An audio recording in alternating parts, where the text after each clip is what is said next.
Thank you all for being here today. I want to welcome you to the CARLA presentation series. My name is Kate Paisani, and I am the director of CARLA. And as I've already said, we're just so glad to have you here. We're really excited about your presence and about the talk, which is clearly relevant in these COVID-19 times. So I am delighted to welcome Emily Groepper and Alex Korte here. They are both graduate students at the University of Minnesota. Emily is a PhD candidate in German, and Alex is a PhD candidate in Spanish. And the title of their talk today is Learning Separately, Speaking Together, Oral Communication Activities in the Remote L2 Classroom. There will be Q&A at the end of the talk. If you have a question during the presentation, please enter them in the Q&A box. So I'm going to turn things over to Emily and Alex. Okay, great. Thank you so much, Kate. Yes, hello today. My name is Alex. My co-presenter Emily and I are very excited to be here today. We want to thank CARLA for this great opportunity to speak to you all. And we want to thank you all as well for showing up and listening to what we have to say. And the title of our talk, again, Learning Separately, Speaking Together, Oral Communication Activities in the Remote L2 Classroom. We thought today would be a great opportunity to discuss ways that we can encourage speaking activities, especially in today's distance learning classroom, which is often taught asynchronously. I want to begin by giving a brief overview of how the session will proceed today. We're going to very briefly contextualize what we're doing here in terms of the importance of oral L2 practice in the classroom. So why are we talking about speaking performance relative to reading and writing and listening? Why that matters and why it should matter.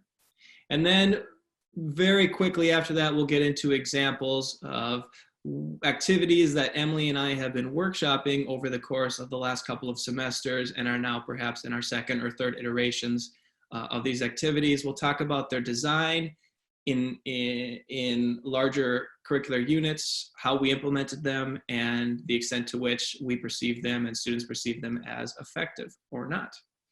And then lastly, of course, we'll leave some time for for group discussion and Q&A. So let's begin here. Why are we talking about speaking performance relative to reading, writing, or listening performance? Why do we think that this is important? It has to do with a decades-long research that suggests nationally that students in collegiate classrooms or collegiate institutions, foreign language institutions, tend to lag behind in their speaking abilities relative to their reading, writing, and listening abilities, especially once they reach those third and fourth years of the curricular sequence. So students are graduating with higher levels in their reading and writing proficiency, and these levels often tend to be advanced in terms of the actual scale, whereas their speaking proficiencies plateau around that intermediate performance level. So the question then becomes, how can we get that up? Raise their speaking performance? How can we give students opportunities to do that in class and outside of class? This plateau is partially explainable because of the language literature divide, a phenomenon which has been well studied and documented over the course of the last 2 decades at the very least, that describes really, let's call it a curricular imbalance, in which there's a large focus on language production in the first couple of years of foreign language curricular sequences. And then after students finish those initial 4 semesters or 3 semesters, however long they may be, and enter into the content upper division cultural courses, there's more of an emphasis on content and literature studies at the expense of continued language development support. And so students are learning to read and write at much higher levels in the upper division courses, yet their language abilities tend to lag behind. And this led, of course, to the MLA's recommendation in 2007 to sort of discouraged this bifurcation of of language on one side and literature on the other side of the foreign language curricular sequence, and advocated instead for a more continuous whole, something, a kind of pedagogy that, right, incorporates both language and literature from the beginning and through to towards the end. So that's very quickly a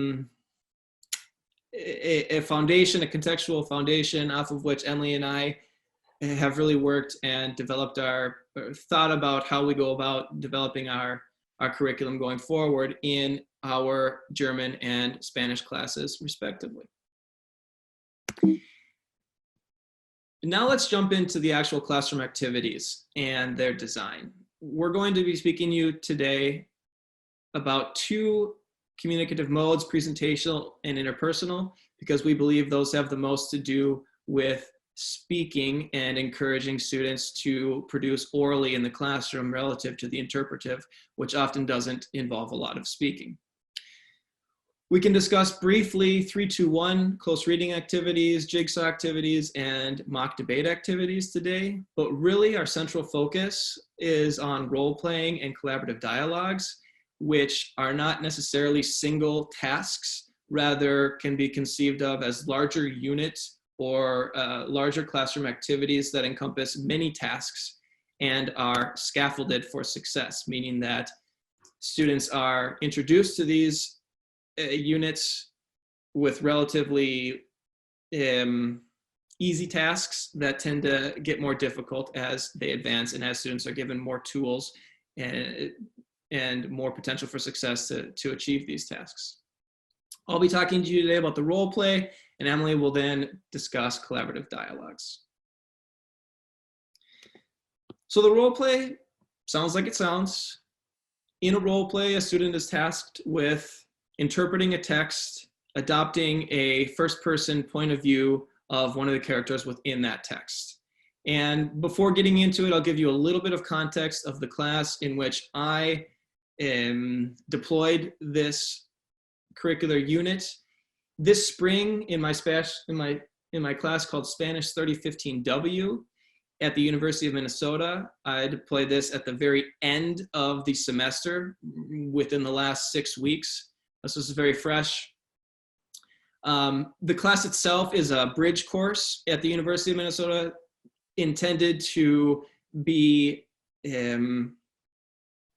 a bridge between the lower level language courses, language sequence, and the upper level content and curricular content and culture courses. Students write a lot in this course. They write 4 essays over the course of the semester as they read short primary texts, usually short stories or parts of a larger story. Mæren was the cumulative unit of this course that took place over the last 6 instructional days or so, the last 3 weeks. It's cumulative because it's an entire novel and they're reading all parts of it rather than just one section here, one section there. And it chronicles the poor life, the life of a poor peasant growing up in Spain in the 1930s during the time of the Spanish Civil War, as told through the eyes of a priest in the town Mæren. Lastly, my role play took place at the end of the second day. So students have a good historical basis for the Spanish Civil War and what's going on, and they have read the first section of 4 sections of the little novela. I've done this before at the end of day 5 as sort of a cumulative activity. I decided this time to move it to day 2 because I think that students can handle it, and I think that the earlier the better in this case, because you'll see here very shortly that students are really engaging with some deep elements of the text right from the get-go. And lastly, I did this activity, this role play activity, via a technology resource called Flipgrid, which is similar to VoiceThread, if you're familiar with that. Essentially, it's a platform that allows students to record themselves and then upload that recording into a class community, and not only upload their own recordings, but view other students' recordings, comment on them, what have you. So that's a little bit of the context itself.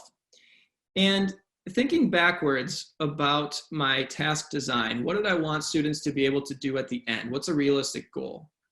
Well, again, targeting that advanced level oral production in the presentational mode, this being a presentational activity, I wanted to give students the chance to formulate a persuasive argument by presenting information using the actful can-do statement that targets advanced low speech. I can state a viewpoint with supporting evidence on some concrete social, professional topics of interest using paragraphs across major timeframes, okay?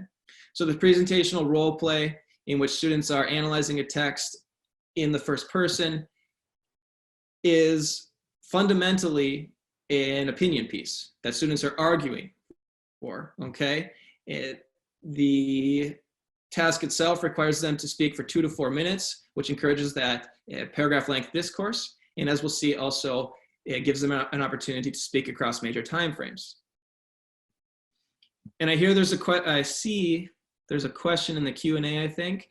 I'm gonna go over it now, and we're gonna answer the questions in the Q&A at the end. Let's see here. So again, working backwards, thinking about how we get students to be prepared to succeed in this performance indicator, this performance objective.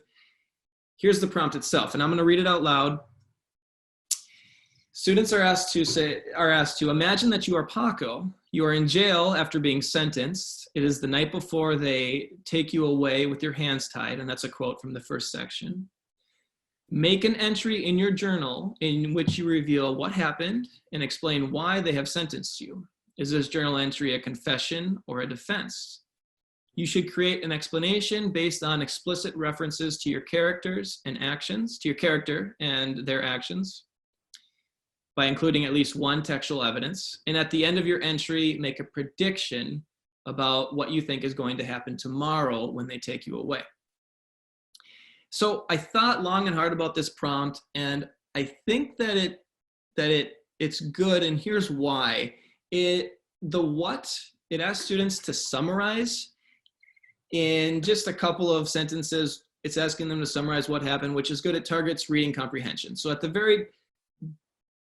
very basic level, students need to be able to know what happened to be able to perform even the simplest or the most fundamental part of this activity. But it goes beyond that. Students are asked to interpret what happened in the story.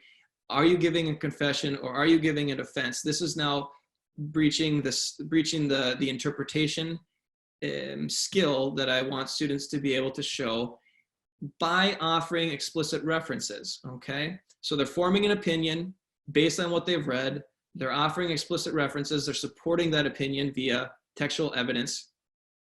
And then lastly, they're offering a prediction based on what they think will happen based on what they've read so far. And this transcends summarizing and interpreting and actually moves beyond to transform practice, right? So students are actually creating meaning from the text that they're working with. And there's nothing explicit about me asking students to work in various time frames. You'll see this is really an indirect consequence of the prompt itself. As students able to perform the task need to be able to work in the past tense, the present, and the future tense across major time frames. So this is a prompt that really targets those advanced level speaking abilities that we saw earlier. How did they get there? As we mentioned before, we're scaffolded for success. We want to make sure that students have every opportunity to be successful, to have the tools in their linguistic tool belt before they begin this activity even. What sort of supporting materials and activities did they have? Well, this unit began by watching a movie called Lengua de las Mariposas, which is very similar in both content and themes to the Mosen Millán novela that they're reading. It covers the Spanish Civil War, and it offers them a good visual representation of what Spain was like in the rural countryside in the early 1930s. This was followed by a student presentation. After every text that they read, there's a pair of students that are tasked with offering more contextual information, biographical information of the author or the director, of course. Students are given study guides about the Spanish Civil War and about mæren, which they're encouraged to follow throughout the reading. And they're also given vocab lists at the beginning of every class, which we then work on as a class, filling out those lists during class time. So that's all the supporting materials outside of class. And then inside of class, we did 3-2-1 activities those first 2 days. As I mentioned, this role play task falls at the end of the second day. So in those first 2 days, we're doing 3-2-1 close reading exercises, where students are tasked in small groups with, say, for example, providing a summary of the section that you read in 3 sentences, extrapolating 2 citations from that section that speak to relevant themes, and then 1 question or doubt. I like these 3-2-1 activities because it gets us very quickly in class time to move beyond reading comprehension and develop into further discussion, further analysis, like themes and doubts. You can jigsaw this activity so that one group becomes specifically one group cues into one theme specifically and is then tasked with going to other groups and explaining that theme or discussing that theme as sort of the specialist of that idea to other groups. Students also have a character development worksheet that they complete in the first couple of days, at least for 3 characters. I require that they add on to these sheets as we read the text, but by the end of the second day, they've at least developed for 3 characters some characteristics, some social status information, possible motivations, and then this is very important. There's an opportunity, there's a space for them in which they need to write down specific textual evidences, specific lines that they can then go back to and consult. And then, of course, in class, we do predictions as well. How do you think the book will end after reading this first section? This activity gets them practice with the future tense, as well as it gets them thinking about, textual engagement on a much more profound level. So these are all the activities that the students have at their grasp before they're doing this role play activity, this presentational role play activity outside of class. So they're well prepared. They have those linguistic tools, and they're ready to go. And now what I want to show you is a brief example of one student's production. What happened in this role playing activity? This is a minute-long video. It's edited. So take that for what it is. Largely, I want to show you this video so that you can see the student using past tense right away, using explicit textual evidence, and then trying to make a prediction at the end. So I'm going to play it here.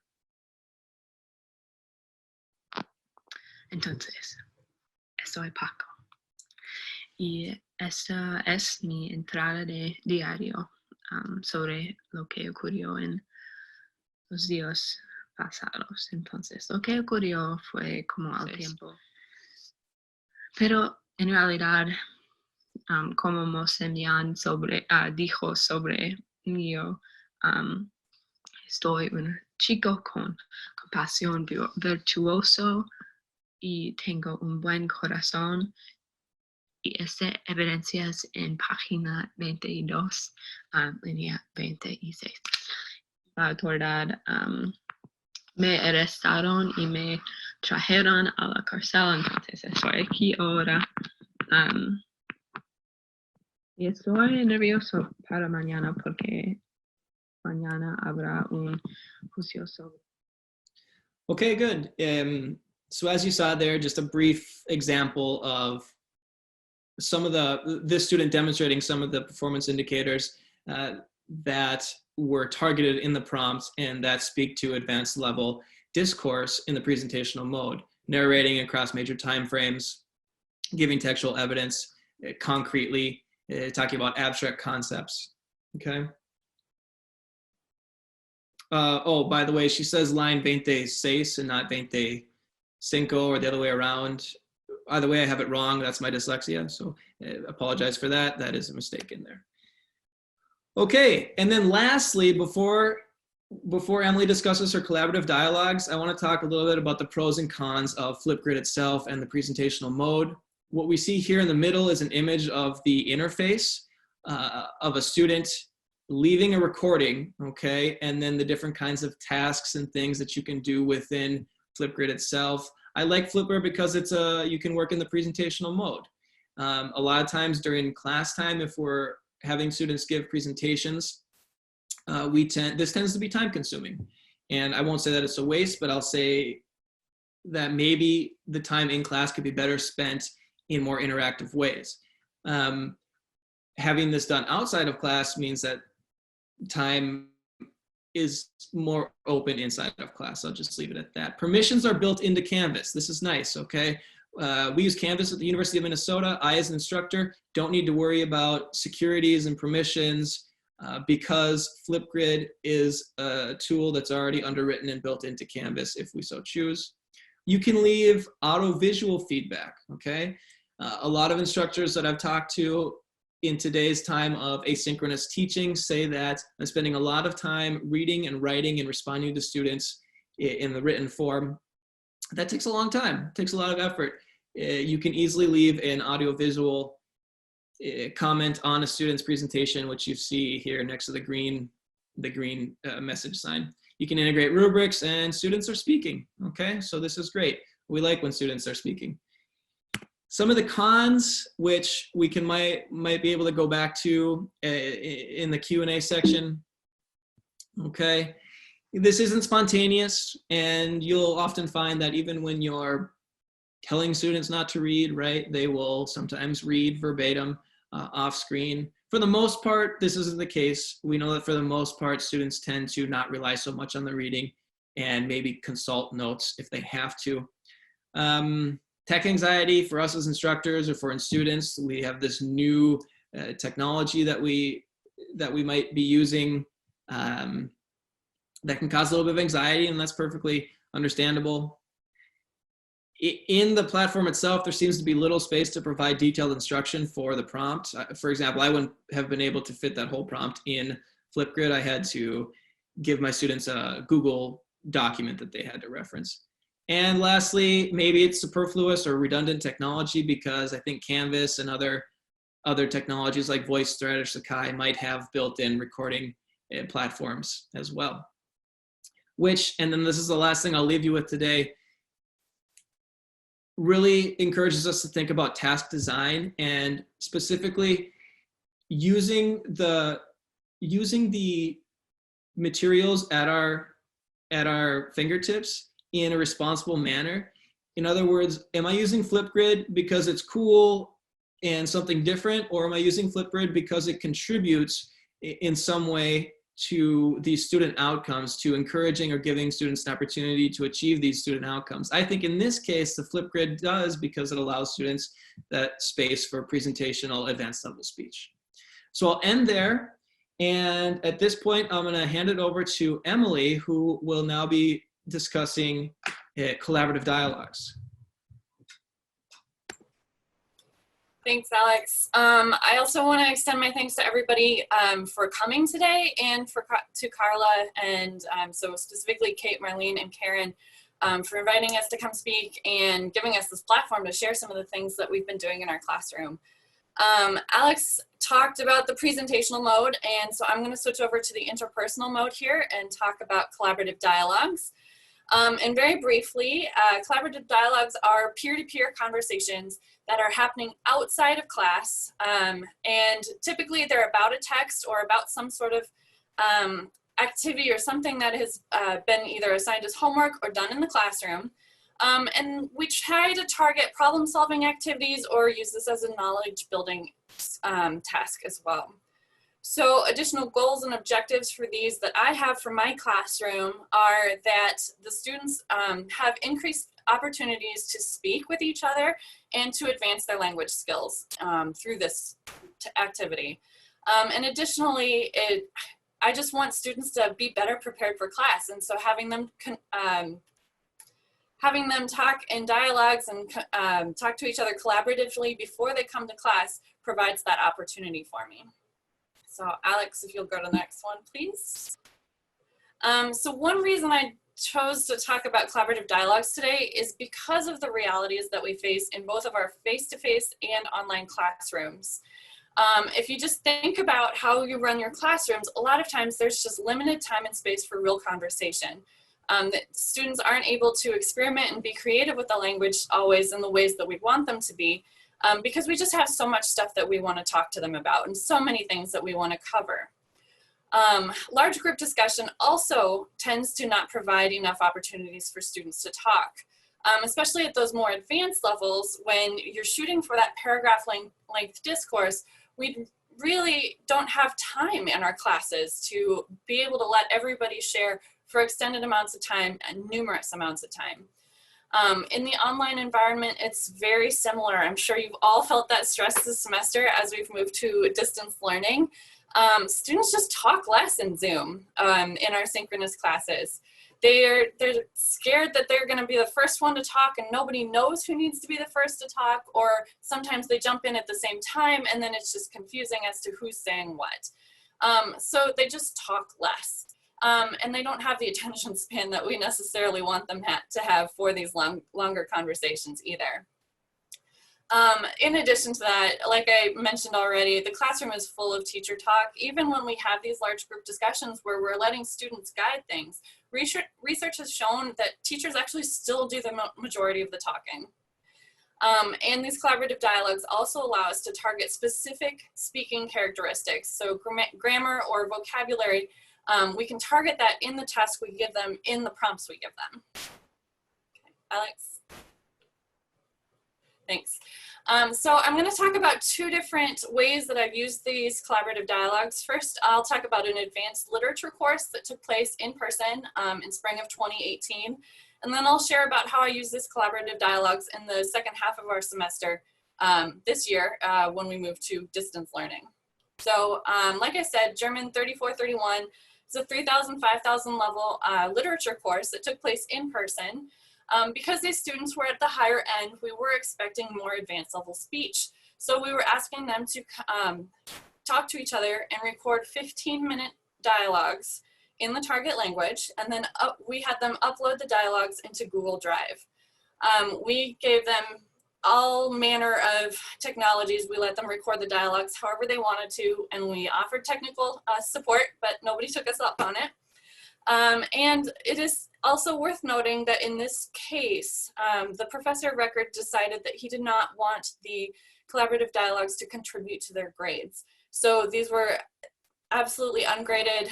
They had no effect on the grades at all. But what was really cool about this is that over the course of the semester, only one group missed one dialogue, and that was due to illness. Everybody else turned everything in on time. Now, we introduced these dialogues to the class on that very first day of the semester. They received the instructions in English, and partly that was because it was part of the PACE project, and we wanted to make sure that since it was a research project, we were getting informed consent to use the data that we collected in these. The students were then assigned partners sort of at random. It was completely based on who they sat next to that day in class. So it was mere chance as to who their partner was. And then we had them maintain their partnerships throughout the entire semester. And one thing that happened is our first week or two, some of those groups, they had never met before. And so they had to take some time to get to know each other and build that rapport to have these intimate conversations with each other. So what we felt that we didn't want to break them up in the middle of the semester so that they were having to start all over, get to know somebody else, and get to know somebody else's schedule. Because at that point, they were meeting really rather routinely. And to mix that up was just one extra step that we didn't want to have to deal with. Okay. Alex, thanks. So very briefly, we surveyed students at the end of this class and specifically asked for their thoughts about the collaborative dialogues. I've summarized a lot of those in the bullet points. Significantly, they felt less pressure in their partnerships to talk to each other than they did in the classroom with a teacher listening in. Okay. They were able to work through problems, bounce ideas off of each other, and practice talking about a text. They helped each other then discover the vocabulary and the grammatical functions that they needed to be able to talk about that text. So then they felt more confident coming into the classroom to participate in large group discussions and other activities that we had just during the regular class time. Okay. My favorite comment of all of this is there in that speech bubble. So when only speaking in a large group, it's far easier to just get by with skimming. But with another person expecting to be able to have a conversation with you, you have to read fully. So the student was recognizing that there are ways to get around having to do all of the homework or read really well. And this really raises the idea of accountability, because there is another person depending on you to either get a grade, in this case that wasn't the case, but to really have a conversation and actually be able to complete the task we gave them.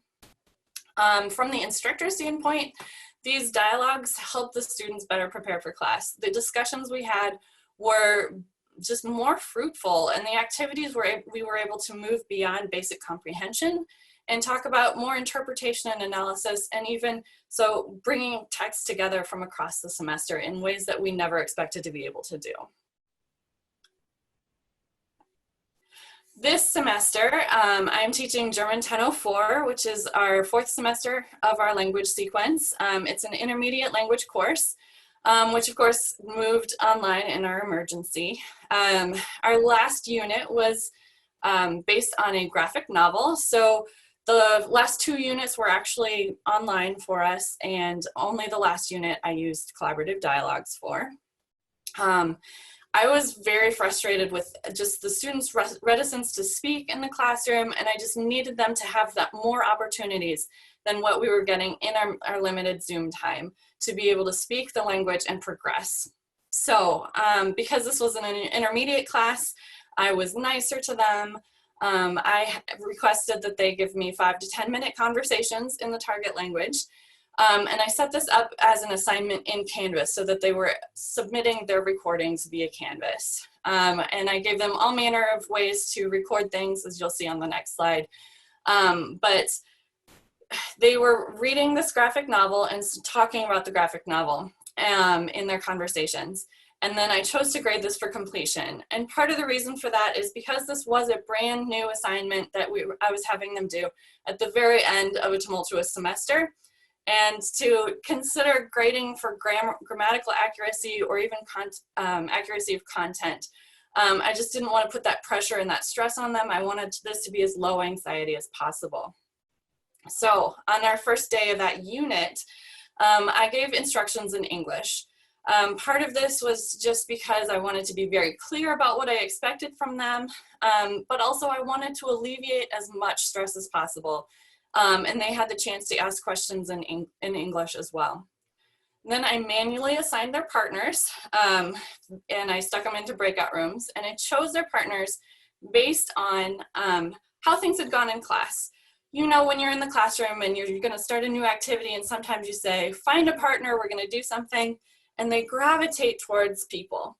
They tend to meet with the same person over and over again when you do that. So that's how I partnered my students. I knew who their community was, and I wanted to just drop that stress a little bit and not have to have that first dialogue be about getting to know the other person. I wanted them to be as comfortable as possible and make the transition into these online distance asynchronous conversations. I wanted that to be as smooth and barrier-free as possible.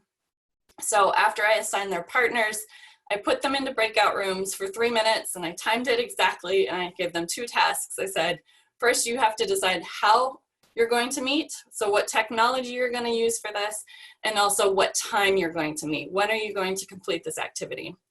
Again, making this as barrier-free as possible. I didn't want them to have to meet after class to decide when they were going to meet, okay? I didn't want that extra step, okay, Alex? So here's our collaborative dialogue prompt, and I wasn't as nice as Alex was, and I didn't translate it, but what it says, the first instruction is just to speak with your partner for 5 to 10 minutes and discuss the following questions. And after that, after the questions, we moved to the instruction to record your conversation. You can use Zoom, Canvas, WhatsApp, Skype, audio recorder, or any other program.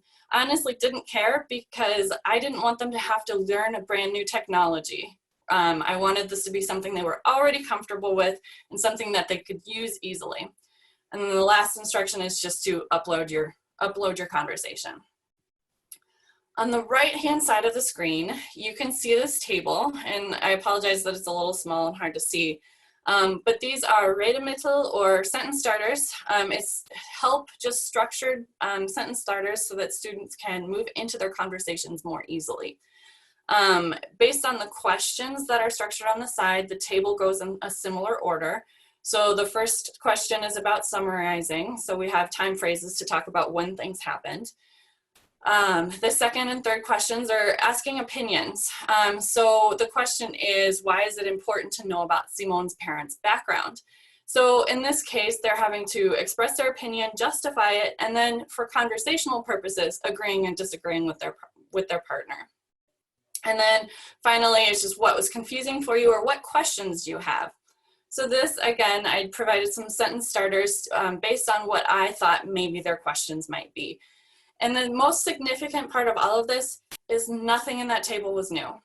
Everything is something we had done before in class, something straight out of their textbook. It was structured so that nothing was new. The only thing that they had to really worry about was reading the text, and that was the new portion of this. Not only that, but we even practiced some of these sentence starters in class that day. Whether or not the students realize that, that's not really relevant here. But when we introduced the book, we talked about the cover image and sort of made predictions about what we think this book might be about, who is the main character in this book. And they had to give their opinion and explain why based on that image. So again, these are things we've done throughout the entire semester and practiced again in class just to give that structure so that when they went to their dialogues, it was much easier to make that transition. I wanted students to be successful, and scaffolding and using some similar pre-speaking activities, they're essential for students to help them be successful, to lower their anxiety, and just not feel lost in the task. Alex? So these are results based on some of my observations and things that students said to me.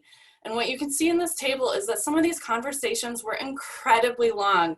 I will admit that I went into this activity with high hopes, but low expectations, and I was blown away. Actually, I got the very first conversation turned in, and I immediately emailed my DLI and my coordinator to say, you have to listen to this. This is really exciting how much they can do.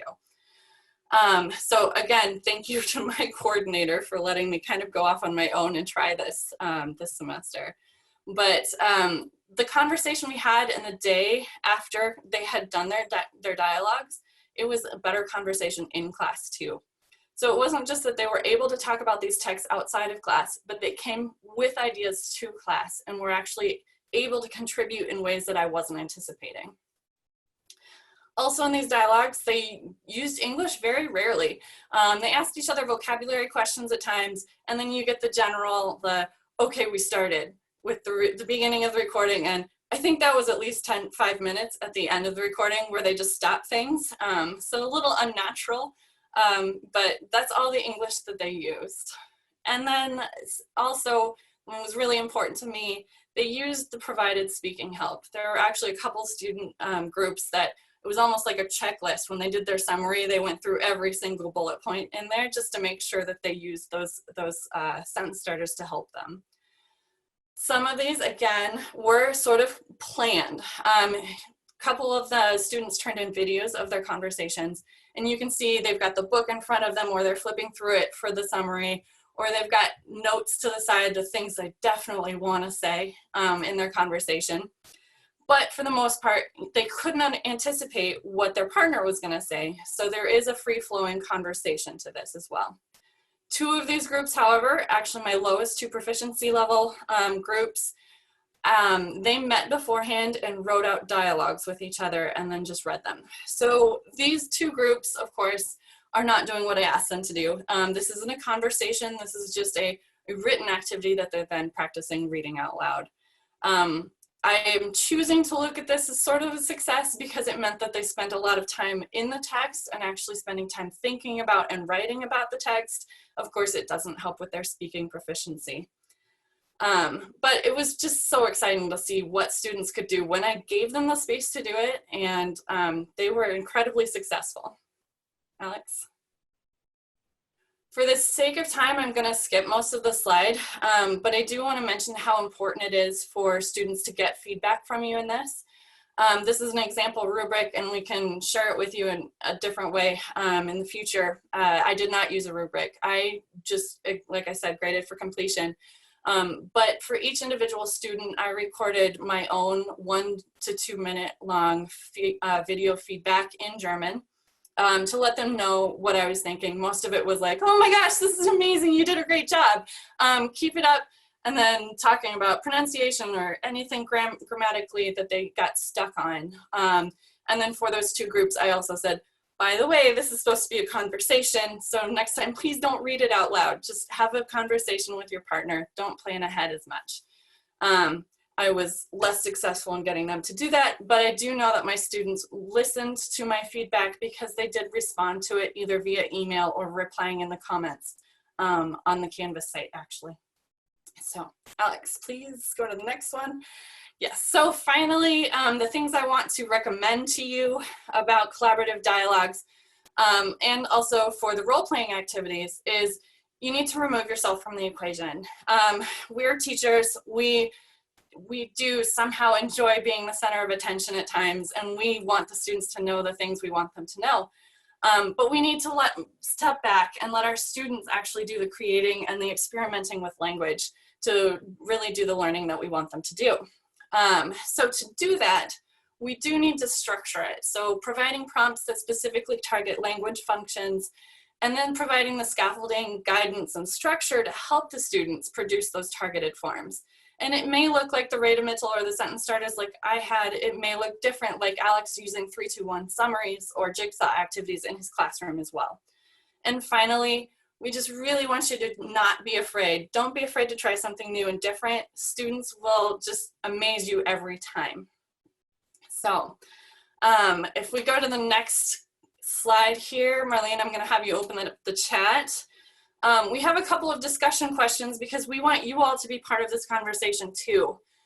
So you can either respond to these discussion questions in the chat and we will read it out for you, or by raising your hand in the participant window. If you move your mouse, the buttons will be at the bottom of the screen for you.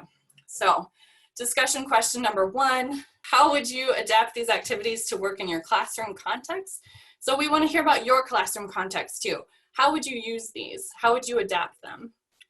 And finally, what concerns do you have about implementing these types of activities in an online environment?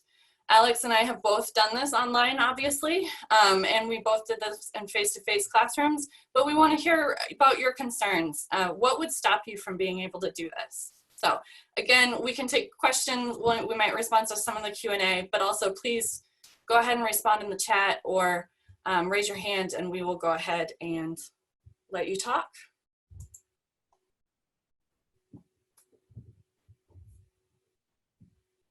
On the text before recording. One thing I didn't mention was how I graded this activity. Like Emily's, I wanted this as low stakes as possible because it wasn't about nitpicking, it was about providing an opportunity for practice. So I graded this as a very low stakes participation activity, and I was very explicit before the assignment why they're being graded in a low scale manner and what I want them to see. And one of those explicit warnings was that I do not want to see reading. So I find sometimes breaking the fourth wall that way really helps.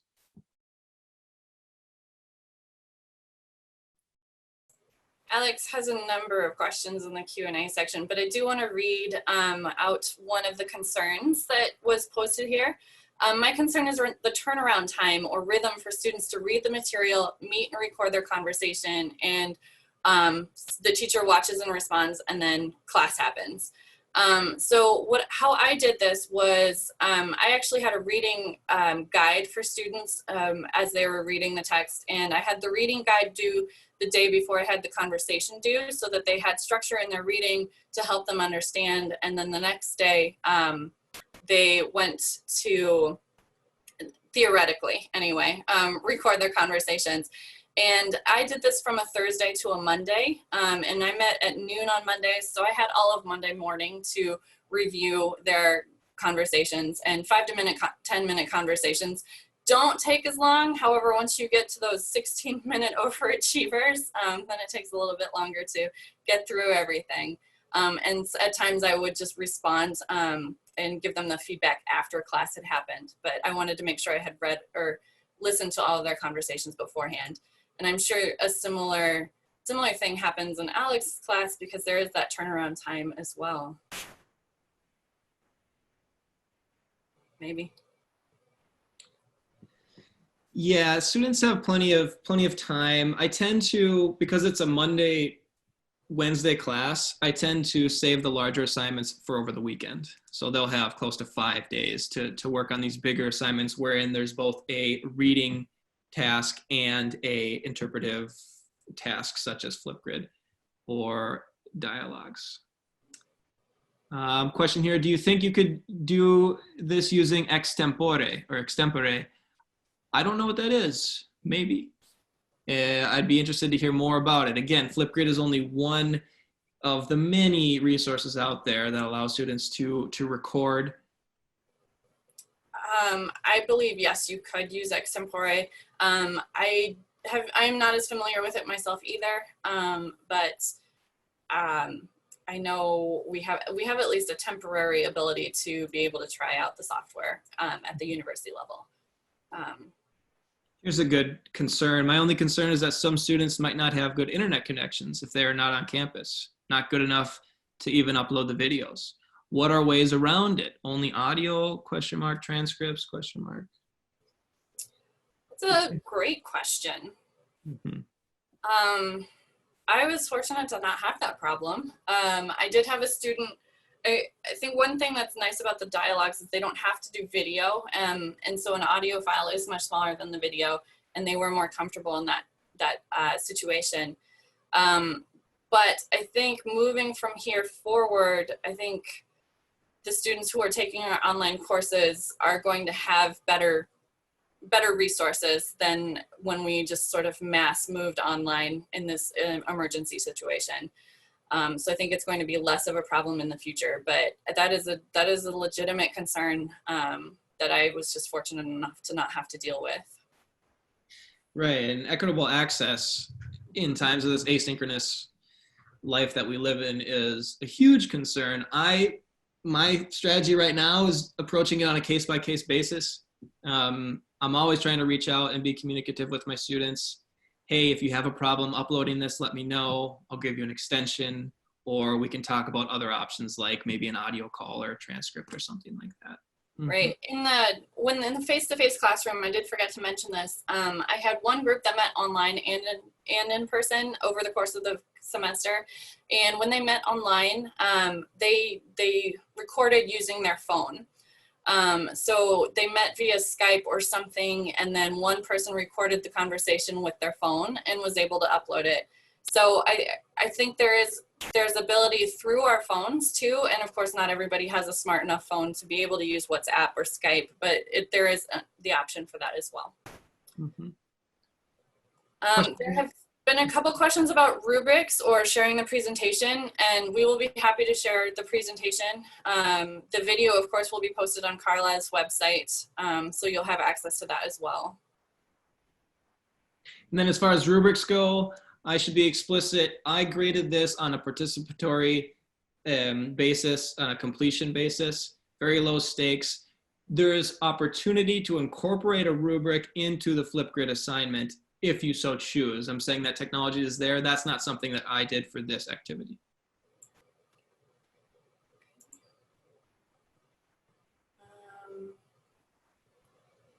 How do you prevent students from scripting and rehearsing their responses? My answer is encouraging them not to. and it worked for 5 out of 7 of my groups. Alex, do you have a better response for that one? That's just such a hard question to answer. Mm-hmm. I instill the fear of the instructor in them. I don't know, you know, this is a time when I find that it might be helpful to actually break the fourth wall. I've done it both ways, and I've been very explicit to my students in some classes about, hey, these are the data, this is what's happening.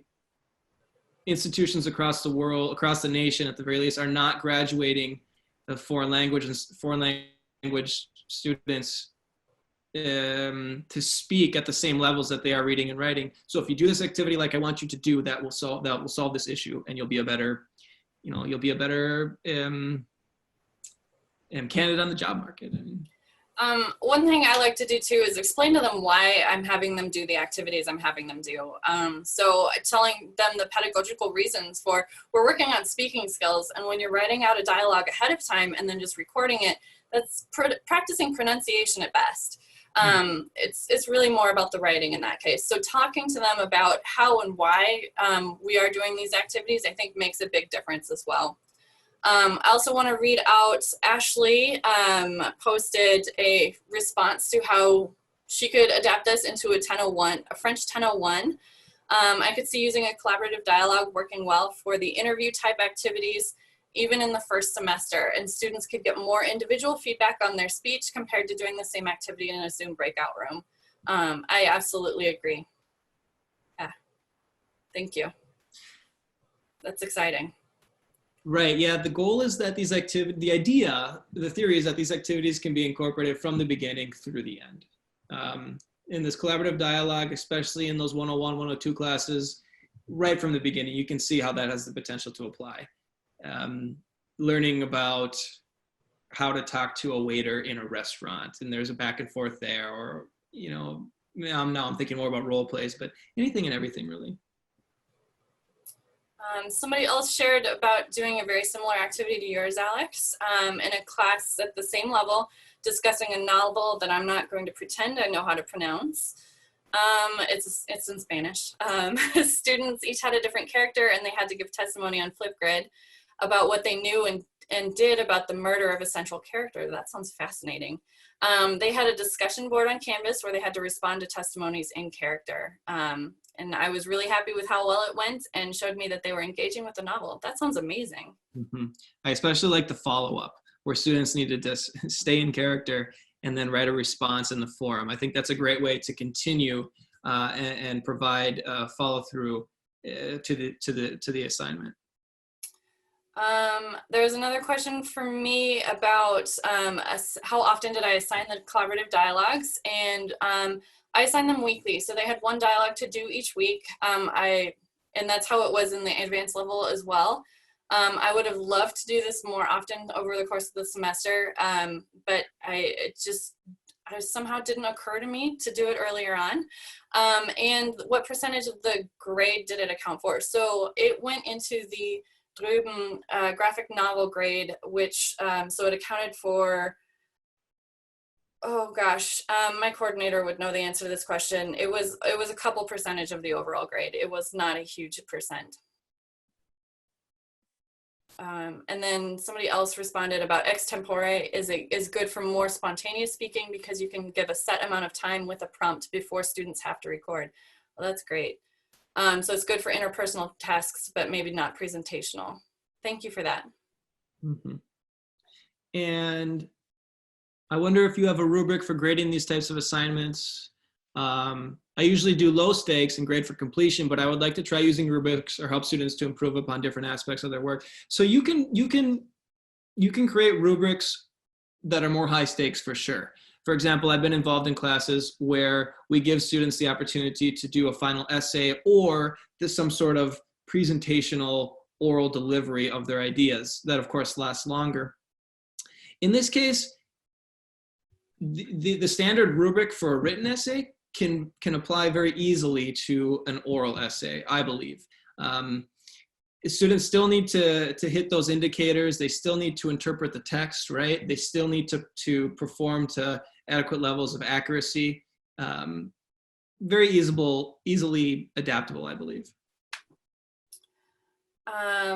There's another question. I think this one is more for me than for you, but I think it could work for yours as well, Alex. So what do you think about the pedagogical value of having students listen to their conversations and evaluating their performance? For instance, 3 things they did well, 3 things on which they can improve.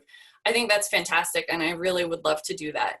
I think it's very meaningful, and I think it could be even more meaningful if you do this over the course of the semester and have them evaluate at the beginning, and then at the end, listen to their first one again and their last one. And just to see the growth in their speech, I think could be really valuable, even beyond just the pedagogical aspect, just sort of that feel good, like, look at how much I actually accomplished.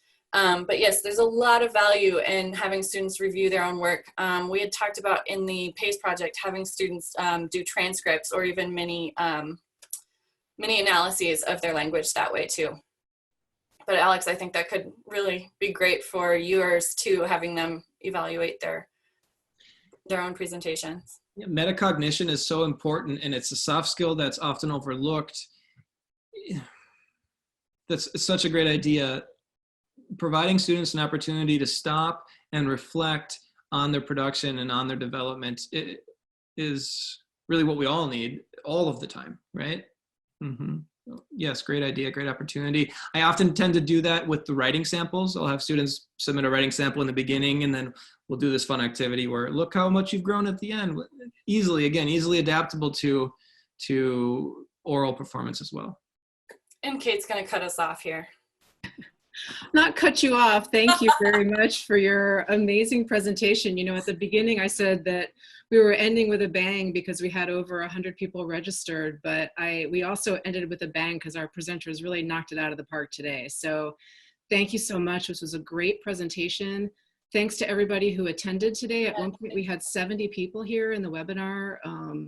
So we're just thrilled. And this is the last presentation that CARLA is going to be doing on Zoom, but if you're interested in more of our work, you can visit our website at carla.umn.edu.